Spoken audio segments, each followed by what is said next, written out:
Okay, welcome to Surgical Robotics Lab 4. In this one, we're going to be developing the forward kinematics for the mechanistic robot.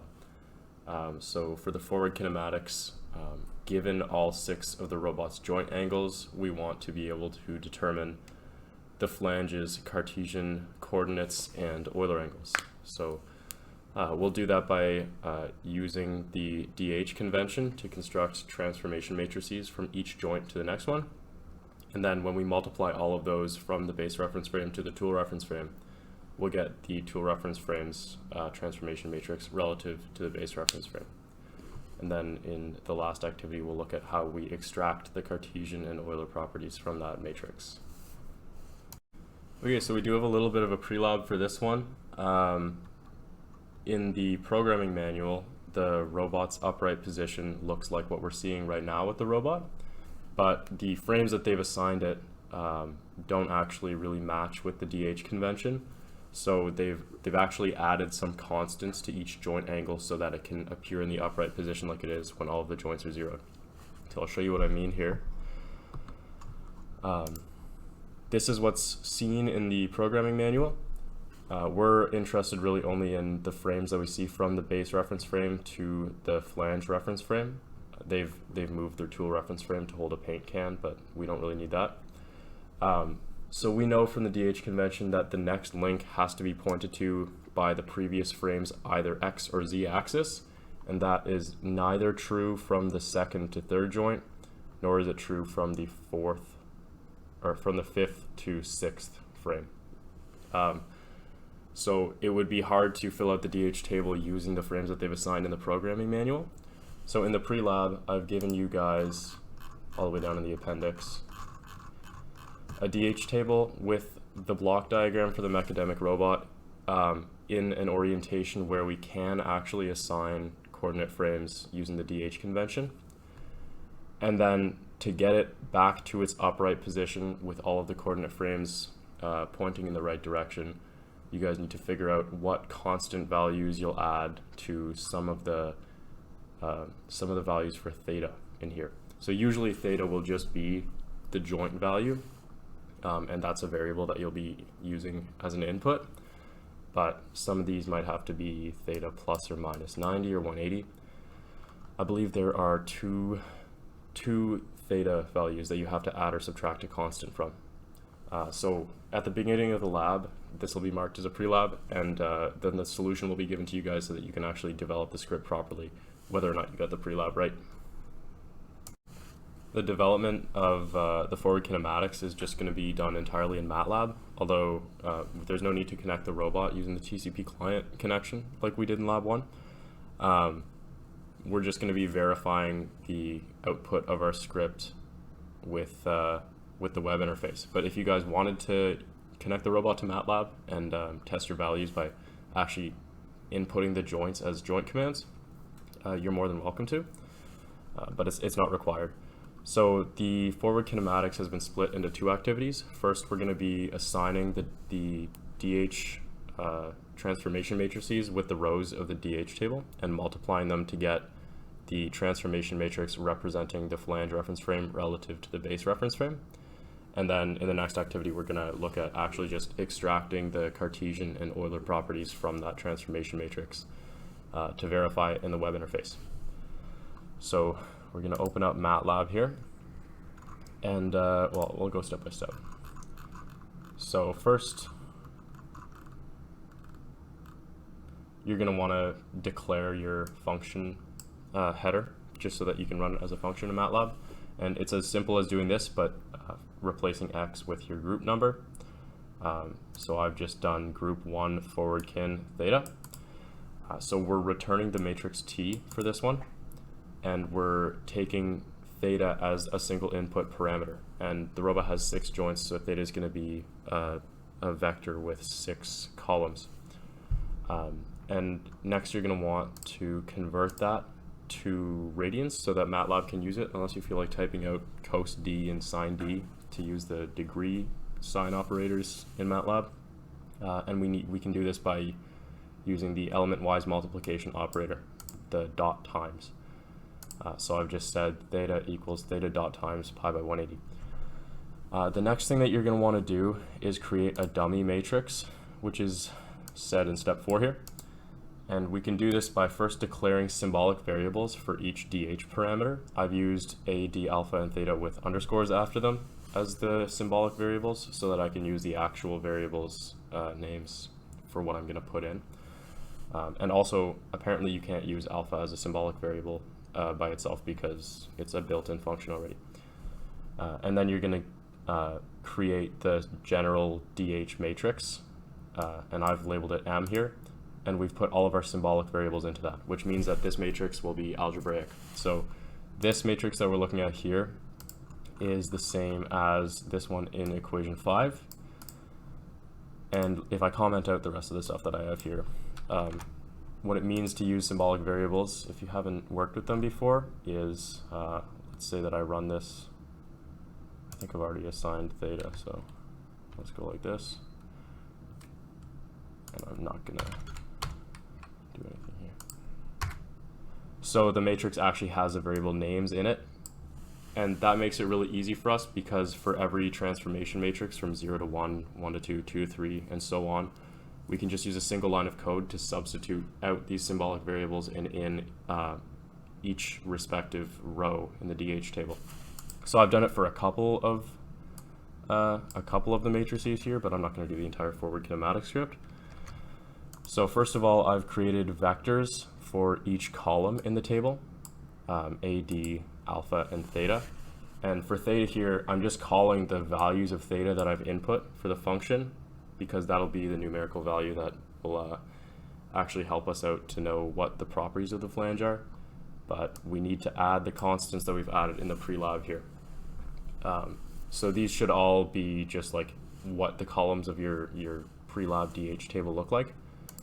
And then we'll use the subs function, which is usually used in conjunction with the sims function, to sub out all of these symbolic variables and sub in each row by calling the first or second index of the DH table. So the syntax for this, I guess, or the structure of it would be to assign each reference frame equal to the substitution of, and then the subs argument, the subs takes 3 arguments. The first one is what you want to sub in and out of, which is M, which is this guy. And then you're going to sub out all of the symbolic variables, and then you'll sub in whichever index, whichever row of your DH table. And it's important to notice that you need to have these guys in the same order as these guys, otherwise you'll be subbing the wrong values into the wrong symbolic variables, and you won't get the correct result. So once you guys do this for all of the frames, you'll multiply them all in succession and assign that to the return variable t. So that'll be it for activity 1. And there's one more thing to note here. Since we're using symbolic variables, this is not actually going to be a useful way to return the matrix that we're looking at. I'll show you what happens when we run that. So we actually end up getting the numbers that replace the symbolic variables, but none of the operations have actually been applied to it. So if you want to actually get the numerical result of this huge matrix, and you can imagine how big it would be if you had 6 transformation matrices, you could just typecast it. So in MATLAB, I could say double, and then put everything that I want in there. And now when I run it again, I'm just going to run this guy.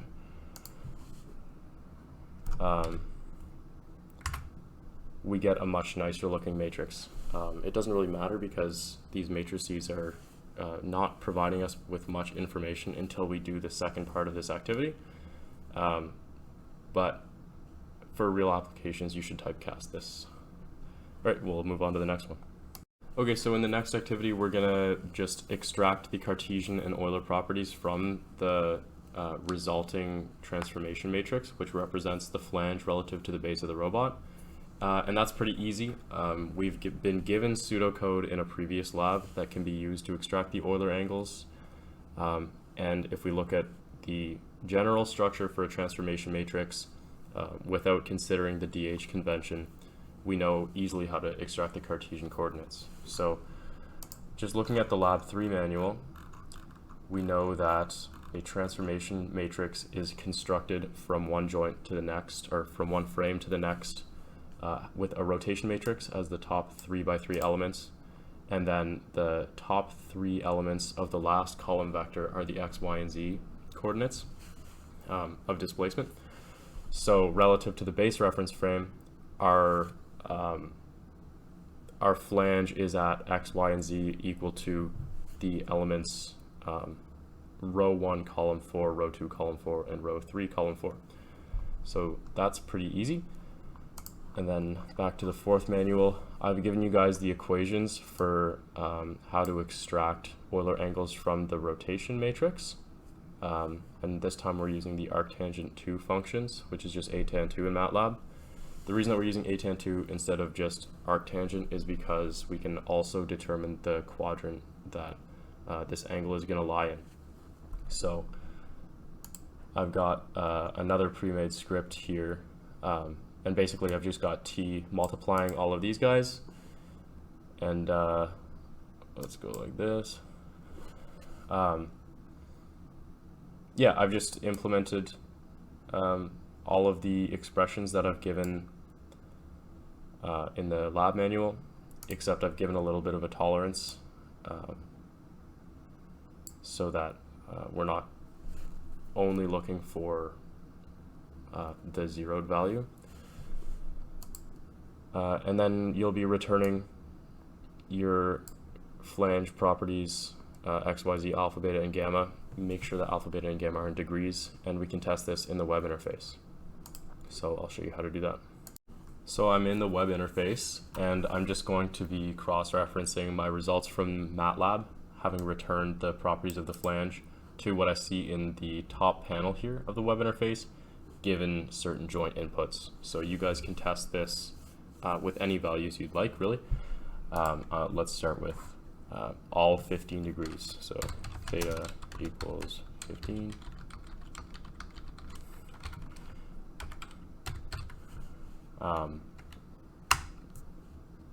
So now I'm just going to use my forward kinematics script, and it's telling me that my flange will be at XYZ is 199, 58, 189, and alpha, beta, and gamma is negative 160, 42, negative 174. So I can go over here and I can just type move joints with all 15s,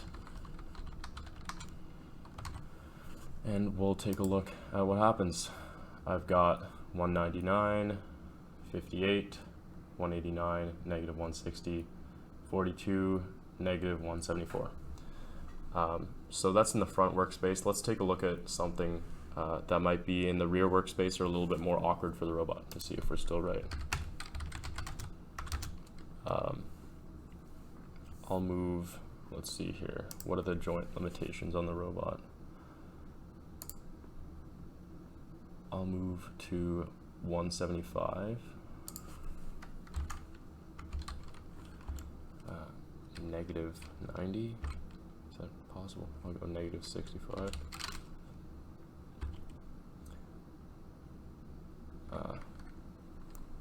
35. 170. Negative 115. 66. So that'll be what theta is, and then we'll do the forward kinematics again. And I'm at XYZ is 32, 7.6, 216 with those Euler angles. And the nice thing about testing it in MATLAB before you move to the web interface is that you know whether or not your robot's flange is going to be hitting something in the workspace. So I'm pretty confident that if Z is at 216, I'm good, so long as my script is correct. So I'll use these values of theta. Oops.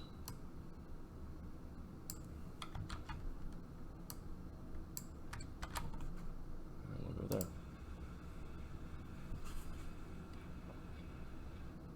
All right.